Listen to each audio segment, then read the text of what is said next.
ഈ വിവാഹം എന്ന് പറയുന്നത് ഇപ്പോൾ വലിയൊരു മാമാങ്കമാണ് അല്ലേ, വലിയൊരു ബിസിനസ്സാണ്.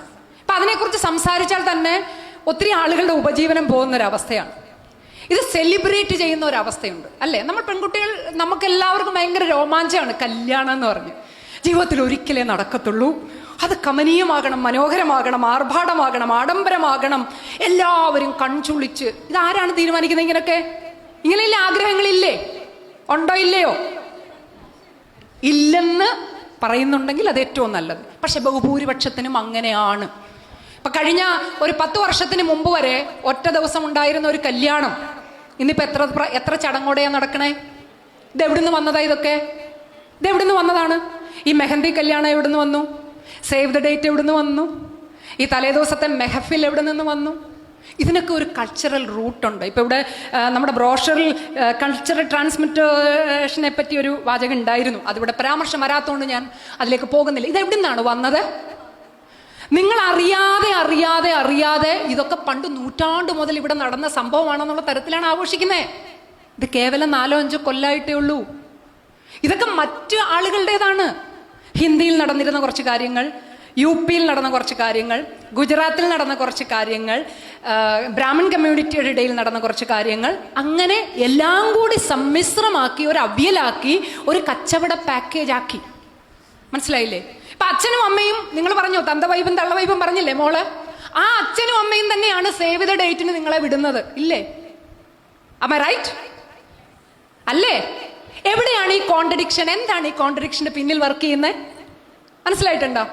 നിങ്ങൾ ആ കല്യാണം തീരുമാനിക്കുന്നതിന്റെ തൊട്ട് മുമ്പ് വരെ വഴിയിൽ ഒരു പയ്യനോട് സംസാരിച്ചു, ബസ്സിൽ ഒരു ചെറുക്കനെ മറ്റേ സുബ്രഹ്മണ്യപുരം സിനിമയിലെ പോലെ ഒന്ന് കണ്ണുകൊണ്ട് 70s പ്രേമത്തിലൊന്ന് കണ്ണുകൊണ്ട് നോട്ടമിട്ടാൽ പോലും അച്ഛൻ്റെ അമ്മയുടെ മുമ്പിലെത്തി താക്കീതും പിന്നെ ഫോൺ പിടിച്ചു വെക്കലും 2 ദിവസത്തെ കത്താഴം ഉണ്ണായും ഒക്കെ ഉള്ള വീടുകൾ ഈ സേവ് ദ ഡേറ്റ് എന്ന് പറയുന്ന പ്രതിഭാസത്തിന് അങ്ങ് കയറൂരി അഴിച്ചങ്ങ് വിടുവാണല്ലോ. എന്താ ഇത്?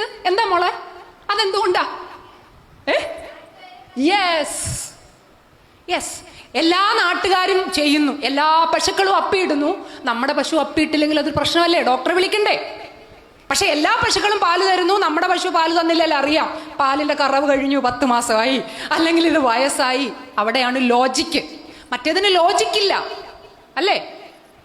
എത്ര പാവപ്പെട്ട വീട്ടിലെ അച്ഛനമ്മമാരാണ് ഈ സേവ് ദ ഡേറ്റ് നടത്താനും മൈലാഞ്ചി കല്യാണം നടത്താനും ഈ പറഞ്ഞ പോലെ തലേ ദിവസം മെഹഫിൽ നടത്താനും. പിന്നെ അതിനേക്കാൾ ഭീകരമായി ഞാൻ ഞെട്ടിയിട്ടുള്ള കാര്യം, തിരുവനന്തപുരം പോത്തീസ്, RMDs, മറ്റേത് മറിച്ചത്, പിന്നെ ഇവിടൊക്കെ വിട്ടിട്ടങ്ങ് തമിഴ്നാടും കർണാടകയും എന്ന് വേണ്ട എവിടേക്കൊക്കെയാണ് ഫാമിലി ഡ്രസ്സ് എടുക്കാൻ പോകുന്നത്.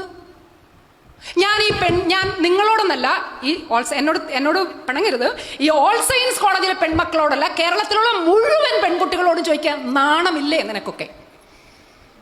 നാണമില്ലേ നിങ്ങൾക്കൊക്കെ?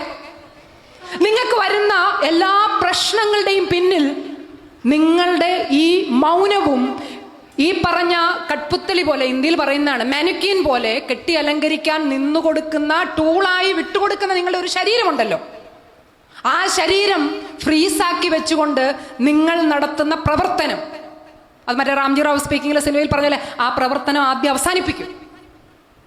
ഇനി അതല്ല, കുറച്ചു പേർക്ക് ഇതങ്ങ് ഇല്ലാണ്ട് ജീവിക്കാൻ പറ്റില്ലെന്നാണെങ്കിൽ പോയി പണിയെടുത്ത് സ്വന്തമായി പണം ഉണ്ടാക്കി പോയി നടത്തൂ.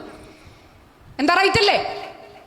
ഈ സേവ് ദ ഡേറ്റും മണ്ണാങ്കട്ടയും ഒക്കെ നിങ്ങൾക്ക് നടത്തണമെങ്കിൽ പാവപ്പെട്ട അച്ഛനമ്മമാർ അരി കഴിക്കാതെ, വെള്ളം കുടിക്കാതെ, രോഗം വന്നാൽ മരുന്ന് വാങ്ങാതെ കരുതി വെച്ച, ഉറുമ്പിനെ പോലെ കരുതി വെച്ച പണം കൊണ്ടുപോയി ആറ്റിലൊഴുക്കുന്നു, തോട്ടിലൊഴുക്കുന്നു, കടലിൽ കുളിക്കുന്നു, മൈലാഞ്ചിയാക്കി കളയുന്നു, പോത്തീസിന്റെ പട്ടായി കളയുന്നു. പിന്നെ എന്തൊക്കെയാ സംഭവിക്കുന്നത്? അവിടെയാണ് മകളെ ഭയം പോകാതിരിക്കുക. മനസ്സിലായില്ലേ? ഭയത്തിന്റെ വഴികളാണ്. നിങ്ങൾ അലങ്കാര വസ്തുക്കളായി നിന്നു കൊടുത്താൽ നിങ്ങളിലേക്ക് അലങ്കാരങ്ങൾ വന്നു ചേർന്ന് കൊണ്ടേയിരിക്കും. ഒരിക്കലും നിങ്ങൾക്ക് കഴുത്തു നോക്കാൻ പറ്റില്ല.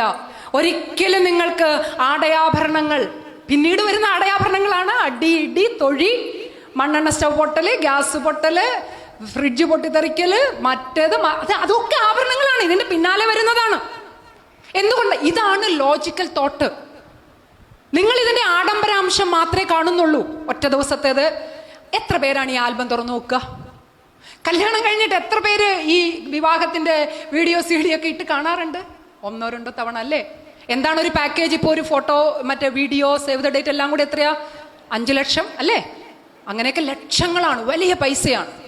ഇത് സമൂഹത്തിന്റെ 1 ഉണ്ടായി. ബാക്കി എല്ലാവരോടും മോള് മുമ്പേ പറഞ്ഞ പോലെ നമ്മുടെ മകളുടെയും കല്യാണം അങ്ങനെ വേണം, എനിക്കും കല്യാണം അങ്ങനെ വേണം എന്ന് പറഞ്ഞുകൊണ്ട് ഒരു മുന്നേ എന്ന് പറഞ്ഞുള്ളൊരു ഓട്ടമാണ്. ഇതിനൊരു അവസാനം ഉണ്ടാക്കാൻ എങ്ങനെ പറ്റുക? നിങ്ങൾ വിദ്യയെ ശരിയായി കാണുക, വിദ്യാഭ്യാസത്തെ അതിൻ്റെ യഥാർത്ഥ അർത്ഥത്തിൽ ഉൾക്കൊള്ളുക. വ്യക്തികളുടെ ശാക്തീകരണത്തിനാണ് വിദ്യാഭ്യാസമെന്നും ആ ശാക്തീകരണത്തിലൂടെയാണ് നിങ്ങളെ തൊഴിലിലേക്ക് എത്തിക്കുന്നതെന്നും, അല്ലാതെ കേവലം തൊഴിലിനു വേണ്ടി മാത്രം വിദ്യ അഭ്യസിക്കുന്നവരാണ് തൊഴിലിടങ്ങളിൽ ഹരാസ്മെന്റ് അനുഭവിക്കുന്നത്.